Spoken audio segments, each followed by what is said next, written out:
Clockmaker's Gift. In the heart of a quiet village nestled between misty mountains and a sleepy forest, lived an old man named Elias. He was the village clockmaker, known for his gentle demeanor and unmatched craftsmanship. His workshop, filled with ticking sounds and the scent of aged wood and brass, sat at the edge of the village square. Children often pressed their noses to his window, watching the delicate movements of gears and springs as Elias worked silently, a small smile under his snow-white beard. Elias had lived alone for many years, ever since his beloved wife, Clara, had passed away. Though he smiled and offered kind words to all, those who looked closely could see the sadness in his eyes. He spent his days building and repairing clocks, but there was one clock in his shop that he never finished, a grand, ornate piece with golden hands and a face made of pearl. It sat on his workbench, untouched except for the occasional dusting. One particularly cold autumn evening, a young girl named Lila knocked on Elias's door.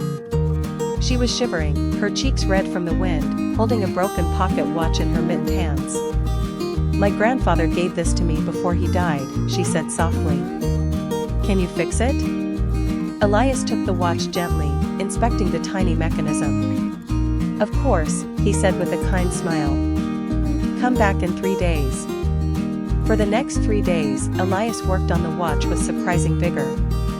He carefully repaired the tiny gears, polished the brass case, and even replaced the cracked glass. As he worked, he found himself humming an old melody, Clara's favorite song. When he finished, he held the watch to his ear and heard it ticking, steady and sure. Lila returned on the 3rd day, her eyes bright. Elias handed her the restored watch. "Thank you," she said, hugging him suddenly. "It sounds just like I remember." The hug surprised Elias, but warmed him more than any fire. That night, he sat at his bench and stared at the unfinished grand clock.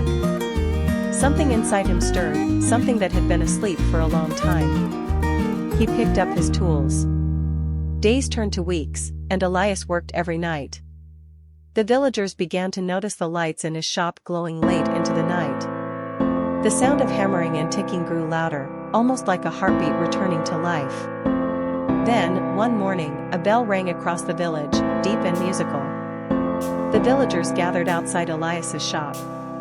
There, standing proudly in the center of his shop, was the finished grand clock. It was magnificent, a masterpiece of craftsmanship, beauty, and love.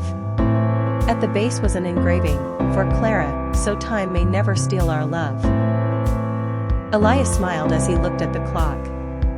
In finishing it, he felt something release, a sorrow finally set free, a heart finally healed. From that day forward, the clock rang every hour, its chimes a song of remembrance and hope. And as for Elias, he was no longer just the clockmaker. He became a storyteller, a grandfather to the village children, and a living reminder that time, though it passes, can also heal.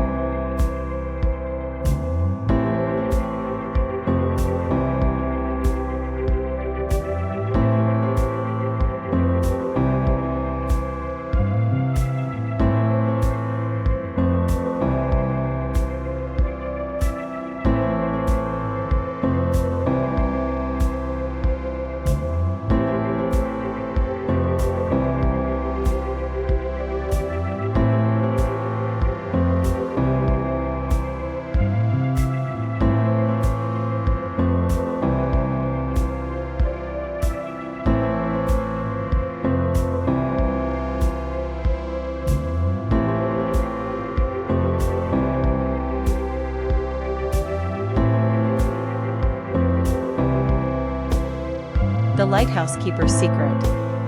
On the rocky cliffs of Windmere Bay stood an old lighthouse, its light sweeping across the dark waves every night. It had stood there for over a century, guiding ships through fog and storm. Few people visited the lighthouse anymore, except for the townsfolk who occasionally brought supplies to the old man who lived there, Elias Gray, the last lighthouse keeper. Elias was a quiet man in his 70s, with a long white beard and eyes that seemed to hold the weight of 1,000 storms. Children whispered that he had once been a sea captain who lost his crew in a terrible shipwreck.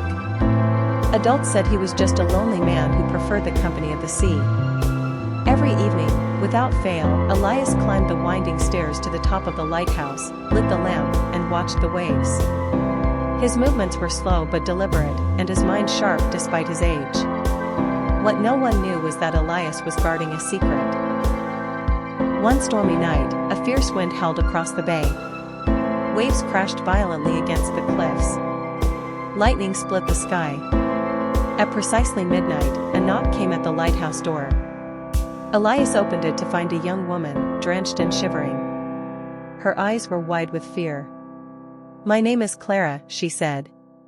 "My boat capsized in the storm. I barely made it to shore." Elias brought her in, wrapped her in a blanket, and made her tea. As the storm raged outside, Clara noticed strange objects around the room: old maps, nautical instruments, and a large chest covered in seaweed. "What's in the chest?" she asked, her curiosity overcoming her fear. Elias hesitated, then gave a weary smile. "You wouldn't believe me if I told you." "Try me," she said. And so, Elias told her a tale from decades ago, of a ship called the Seraphine, a voyage into a forgotten part of the ocean, and an encounter with a mythical sea creature. The ship was pulled into a whirlpool, and Elias was the only one who survived. He was found on the shore days later, unconscious, holding a glowing orb. "That orb," he said, unlocking the chest, "is what's inside." He opened it, and inside was a crystal sphere pulsing with light, blue, like the heart of the sea. Elias explained that it was a gift, or perhaps a curse, left by the creature. Since the day he brought it ashore, the sea had whispered to him, warned him of approaching danger, and showed him visions of the future. "That's how I knew to light the lamp brighter tonight," he said. "It showed me you would come." Clara was speechless. In the days that followed, the storm passed, but Clara chose to stay. She helped Elias with the lighthouse and listened to the stories he had hidden for a lifetime.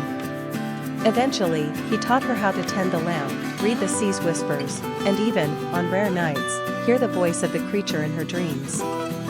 When Elias passed away a few years later, Clara became the new keeper of the Windmere Lighthouse. The townspeople said it was strange how she always knew when storms would come or when a ship was in trouble. And though few believed her when she spoke of the creature beneath the sea, those who saw the light shining from the tower on stormy nights felt safe, as if someone, something, was still watching over them.